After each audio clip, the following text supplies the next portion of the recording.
நேற்று தமிழ்நாட்டின் முதலமைச்சர் அவர்கள் தர்மபுரி மாவட்டத்திற்கு வந்து என்னை பற்றி மிக மிக கேவலமான வார்த்தைகள் சொன்னார்கள்.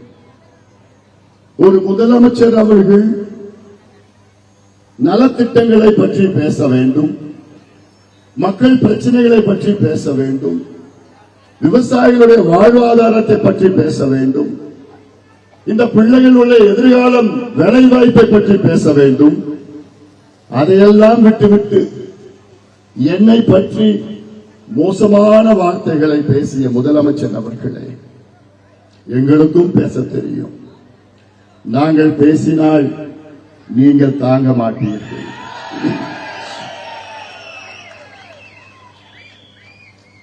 நேற்று முதலமைச்சர் அவர்கள் இந்த மண்ணிலே வந்து என்னை பற்றி அன்புமணி என்றால் அசிங்கம் என்று பேசியிருக்கின்றார். முதலமைச்சர் அவர்களே, என்னுடைய தந்தை என்னை பற்றி பேசுவதற்கு அத்துணை உரிமையும் இருக்கிறது. நீங்கள் யார் என்னை பற்றி பேசுவது? நான் உங்களை பற்றியும் உங்கள் மகனை பற்றியும் பேசினால் அது நல்லா இருக்குமா? நீங்கள் உங்கள் மகனை வளர்த்த விதத்தை பற்றி பேசினால் நல்லா இருக்குமா? தாங்குவீங்களா? நீங்கள்லாம்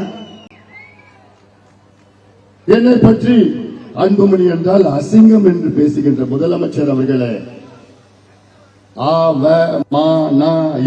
அவமானம். உங்களுடைய ஆட்சி தமிழ்நாட்டினுடைய அவமானம். உங்களுடைய ஆட்சி தமிழ்நாட்டினுடைய அசிங்கம், அவமானம். பெண்களுக்கு பாதுகாப்பு வழங்க முடியாத ஒரு முதலமைச்சர் நீங்கள் எல்லாம் இந்த எதுக்கு உங்களுக்கு இந்த பதவி, இந்த பொறுப்பு?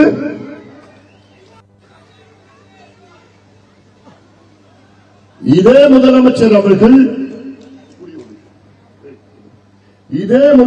அவர்கள் கடந்த ஆண்டு மருத்துவர் ஐயாவை பற்றி மிக மோசமாக பேசினார்.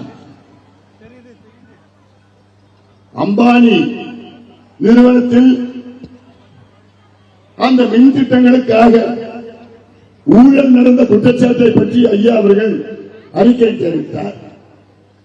அதற்கு பதிலளித்த ஸ்டாலின் அவர்கள் ஐயாவை பார்த்து, அந்த ஆளுக்கு வேற வேலை இல்லை, ஐயாவை பார்த்து சொன்னார். இதே ஸ்டாலின், இதே முதலமைச்சர் ஐயாவை பார்த்து, அந்த ஆளுக்கு வேலை இல்லை, இப்படிதான் இருப்பார் எப்பவுமே. ஆனா இன்னைக்கு ஏதோ ஐயா பத்தி ஒரு கவலைப்படுறாராம். ஸ்டாலின் அவர்களே, எங்களுக்கு தெரியும் என்ன செய்யணும்னு. நீங்க உங்க கட்சியை பார்த்துக்கங்க, உங்க கூட இருக்கிற துரோகிங்கெல்லாம் நீங்க பத்திரமா வச்சுக்கீங்க. அதுல முதன்மை துரோகி யாருன்னா ஜி.கே. மணி முதன்மை துரோகி.